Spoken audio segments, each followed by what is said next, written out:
Hey everyone, welcome back to Corporate Decoder, where we break down the financial jargon so you don't have to.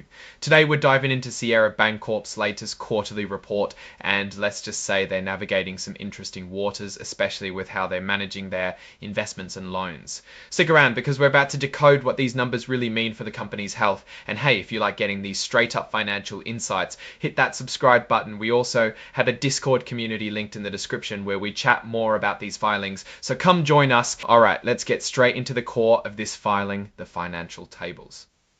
Looking at the balance sheet for June 30, 2025, Sierra Bancorp has total assets of just over $3.7 billion. That's a nice increase from $6 billion at the end of last year.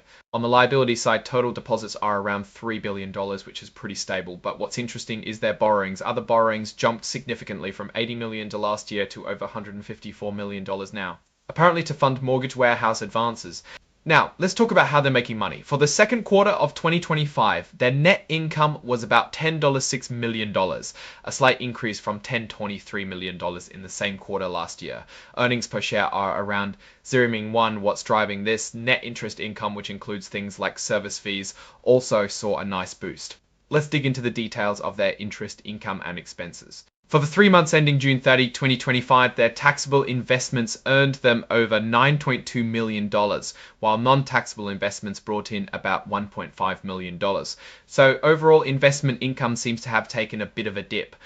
On the flip side, their cost of deposits and borrowings went down. For instance, their total interest-bearing deposits cost them about $9.3 million in the recent quarter, compared to $11 million in the prior year quarter. This decrease in costs is helping to keep their net interest income steady, even with slightly lower earnings on their assets, for ones earned $1.55 million. So overall investment income seems to have taken a bit of a dip. On the flip side, their cost of deposits and borrowings went down. For instance, their total interest-bearing deposits cost them about $9.3 million in the recent quarter compared to 11 million in the prior year quarter. This decrease in costs is helping to keep their net interest income steady, even with slightly lower earnings on their assets. When we look at their loan portfolio, commercial real estate loans represent over half of their total loans, about 57%, which is a significant chunk of their business.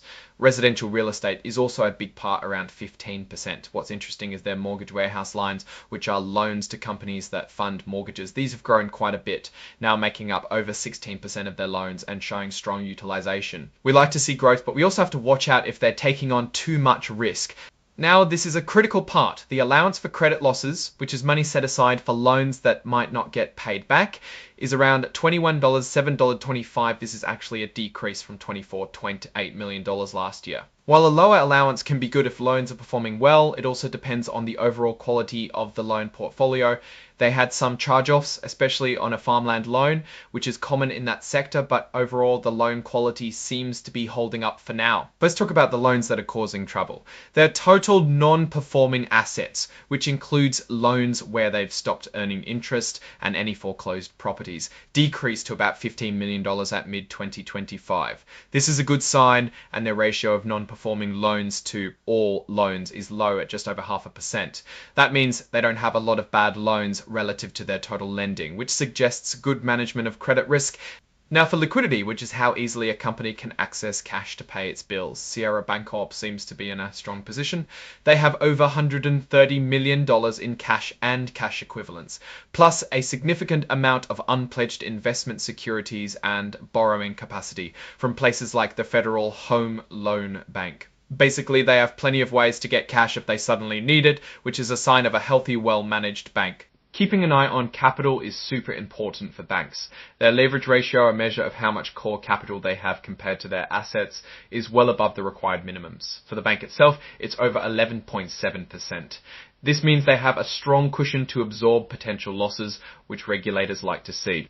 Overall assessment here. So, what's the story here? Sierra Bancorp is showing a pretty consistent and stable performance. They're growing their loan book, particularly in areas like mortgage warehouse lending, and they're managing their costs effectively, which is helping their net interest income. Their capital position is strong and their liquidity is solid, giving them ample room to handle any unexpected economic bumps. However, a few things to keep an eye on are the slight dip in investment income and the significant increase in other borrowings, which, while explained as supporting mortgage warehouse lines, is still a notable increase in their debt. Also, while commercial real estate loans make up a big part of their portfolio, and even though they seem to be managing the risk well, any downturn in that sector could have a ripple effect. In a nutshell, Sierra Bancorp seems to be running a sound business, focusing on core banking activities and maintaining a strong financial foundation. They're not taking wild risk, but they are showing growth in key areas like mortgage warehouse lending. It's a balanced approach, aiming for steady rather than explosive growth, which is often a good strategy for a community bank. From what we can see here, they're navigating the current financial landscape with a steady hand. Alright, that's our breakdown of Sierra Bancorp's latest filing. What's your take on these numbers and what they signal for the company's future? Drop your thoughts in the comments. If this analysis was valuable, hitting that like button really helps, and subscribe for more deep dives. Don't forget to check out the Discord in the description for more discussions. Thanks for watching. See you next time.